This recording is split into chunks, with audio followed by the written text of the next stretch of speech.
energy transition is, by, I would say, almost any metric, one of the most or the most ambitious intentional action that humanity has ever undertaken. And many of us in this room are acutely, in some cases personally, aware of the incredible advances that we've seen over the last decades and over the last decade in particular, whether it has to do with technologies or the trillions, now almost $2 trillion in 2024, invested in clean energy technologies. The second headwind of the energy transition is just geopolitics. You think of a world which wasn't so long ago where the US and China had a cooperative relationship, and the global dynamic was largely one of a cooperative dynamic. We're in a very different geopolitical world today where the US-China competition is fierce and is a defining dynamic in the landscape. This, of course, has had many implications for the energy transition and for energy security. And then lastly, I would point out, and it is highlighted by the incoming president of the United States, President Trump, inaugurated yesterday, the shift in politics, not just in America, but in other places where the priority has seemed quite definitively to shift away from the energy transition and towards the development of fossil fuels. So we need to think of the energy transition in a different kind of way, in a way that recognizes an energy transition that does not take into account energy security is not going to be a successful transition. I think we shouldn't lose ourselves and lose our perspective by looking at all these uncertainties. And I want to highlight a couple of certainties. Number one, energy security. The energy security challenges of today, the oil and gas energy security, and an energy security challenges of tomorrow, critical minerals, supply chains, and the others. This is a certainty, and it will stay with us.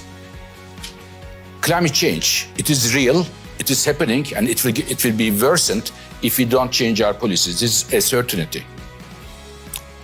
Today, this year, ladies and gentlemen, more than 500,000 women and children die prematurely in Africa because they don't have access to clean cooking. This is a certainty. And there are some other certainties. When we look at the markets, the cost of batteries last year decreased by 20%. So are some of the other clean energy technologies. Nuclear power, as IEA has predicted 3 years ago, is making a comeback, a strong comeback. And when we look at the investment for electricity sector is overtaking the investment of oil plus gas plus coal put together.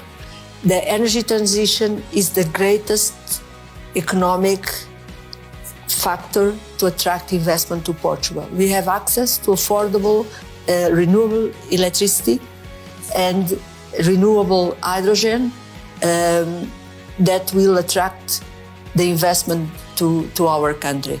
Last year in 24, we achieved 71% of renewables in the electricity production,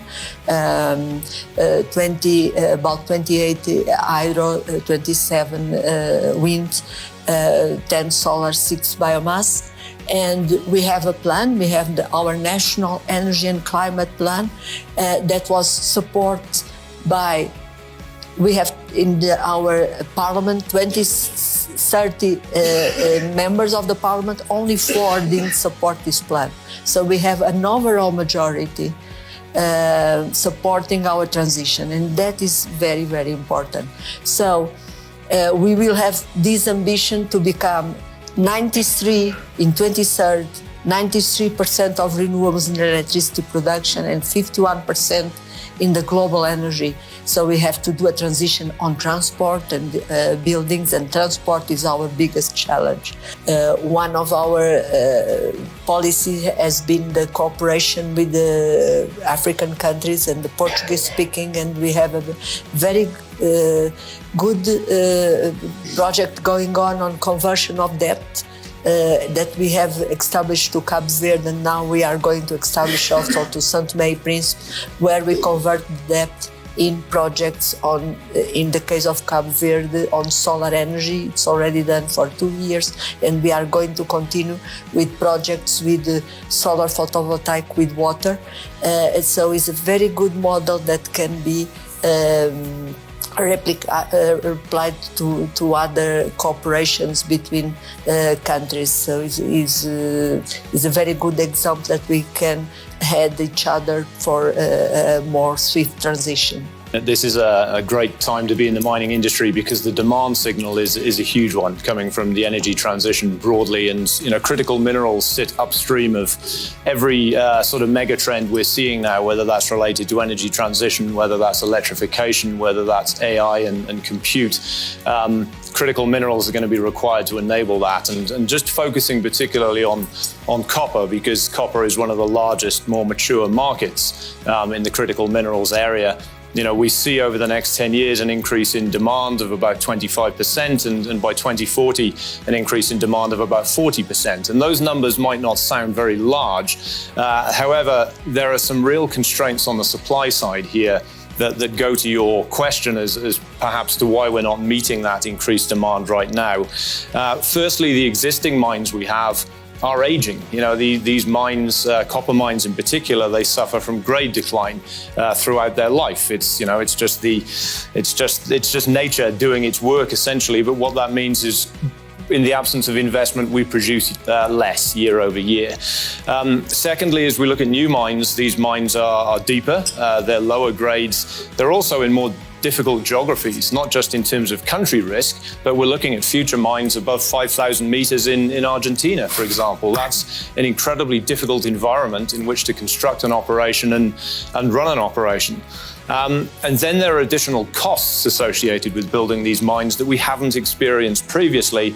And these rightly come from societal expectations. But it's also things like access to water. We're increasingly having to build desalination plants to support our mining operations.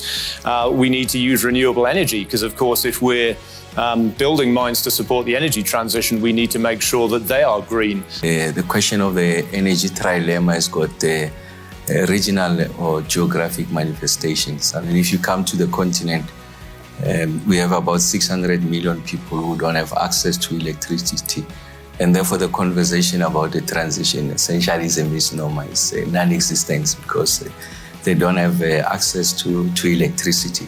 But we also see opportunities. So what are those opportunities that the kind of investment and maturity of technology has made it possible for us to connect the poor, those who are located in far-flung areas, the rural hinterland. We are able to connect them quicker and cheaper because you don't necessarily need the kind of backbone infrastructure for you to connect these communities.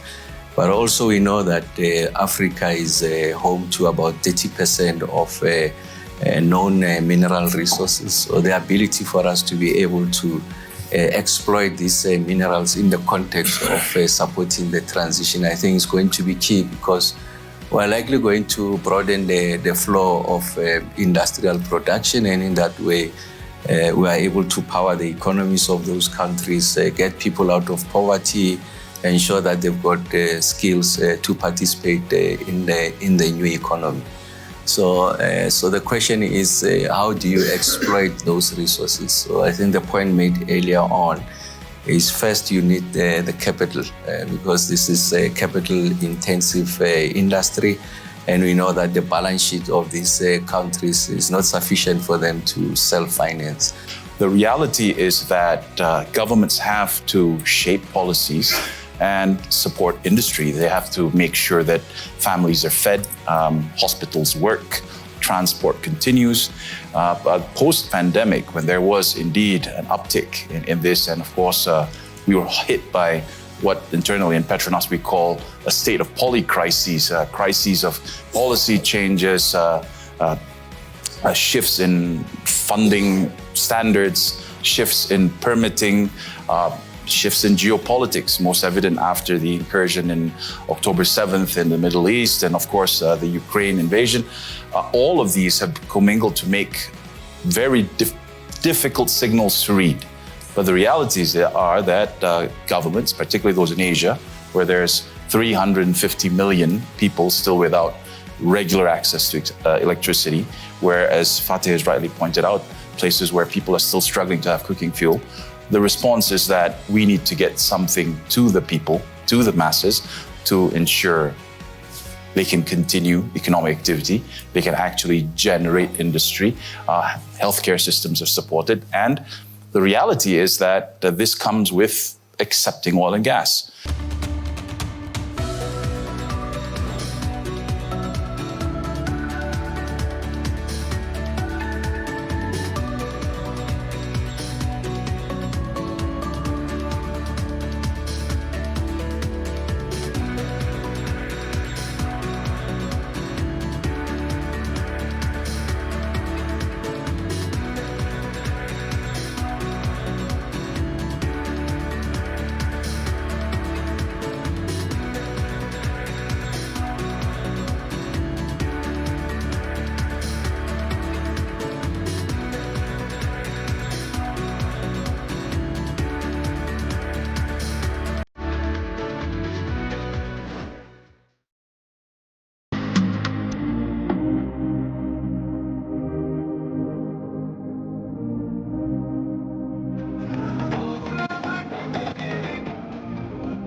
To welcome you to Africa Energy Week 2024.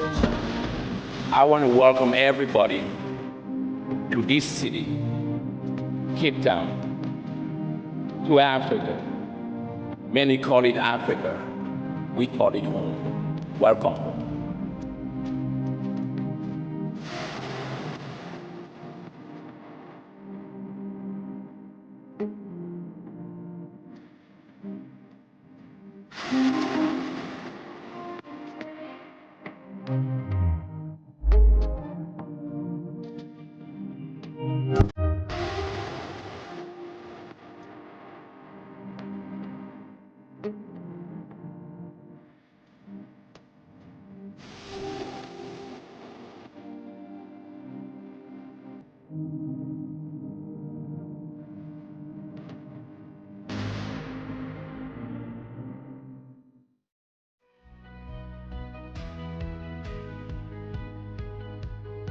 So I want to look back for a moment before we go forward and look at COP29, some of the achievements we saw. And that is, number one, a new global finance target of $1.3 trillion, and developed nations committed to providing at least $300 billion annually by 2035.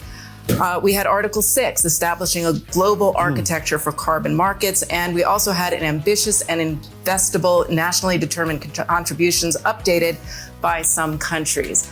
COP30, of course, marks 10 years since the Paris Agreement signing. And so it's an important road ahead. It's also going to be in Brazil, which will put a focus on nature. You know, the world is undergoing an energy transition that is unstoppable. Last year alone, over $2 trillion was invested in the transition, and that compares to $1 trillion in fossil fuels. So the signal is absolutely clear that the transition has gathered significant momentum. Even though I opened with saying we've been here before, a lot has happened in those 8 years that have passed, such as this unstoppable movement to the green transition. Embracing it, it's very clear that it speaks to more jobs, better jobs, higher wages, stronger economies, energy security, as well as addressing the core cause of climate change, which is the burning of fossil fuels. We're in a state of crisis fatigue. So whether it's pandemics, whether it's war and conflict, whether it's cost of living, I think what we've demonstrated as a global community, and this bleaches into our multilateral processes, is that we only seem to have an attention span for one crisis at a time. So as these, this poly-crisis environment that we've been in for the last few years, climate has been pushed down that crisis priority list. But what hasn't changed, and regardless of the geopolitical wind changes, the science behind climate hasn't changed.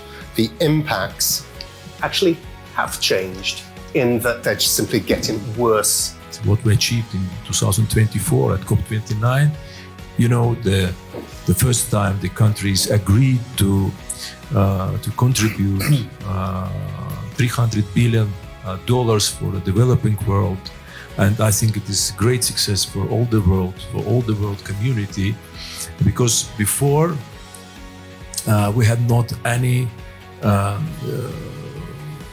document or any agreement between the countries with the strong intention and strong pledges to contribute to the climate agenda.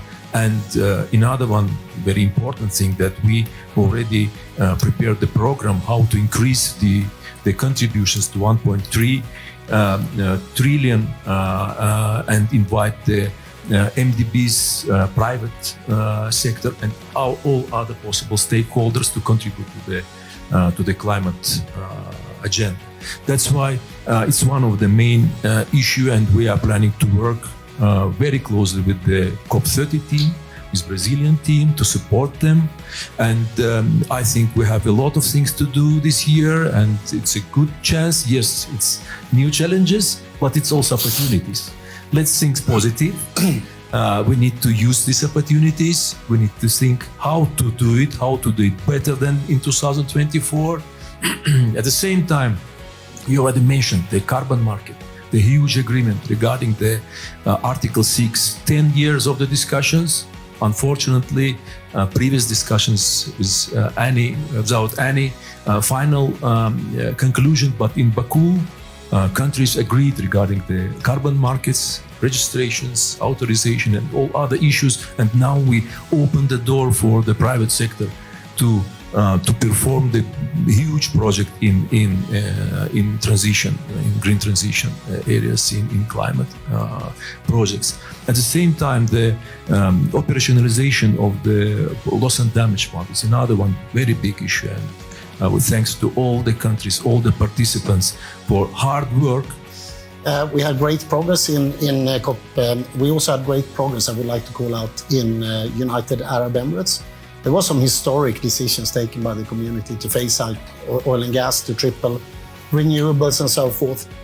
So I would like to say maybe one of the challenges for all of us in leading in this time and in this situation is that there is so much despair and so much fear and so much facts on the table that we are not performing as good as we should be doing. We were late understanding the impact we have on the planet. On the other hand, there is an enormous reasons to be optimistic, not only the achievements in the COPs that we have seen, but if I may, so to say, because you could sense sometimes maybe that optimism is a little bit light. In my case, it is a very deep optimism because it's grounded not only in committing to the Paris Agreement and faith in that this will be possible, but for us who has been on the bumpy train ride for a couple of years, we are discovering year by year how we actually not only can succeed to deliver to the Paris Agreement, but actually how it benefits our business.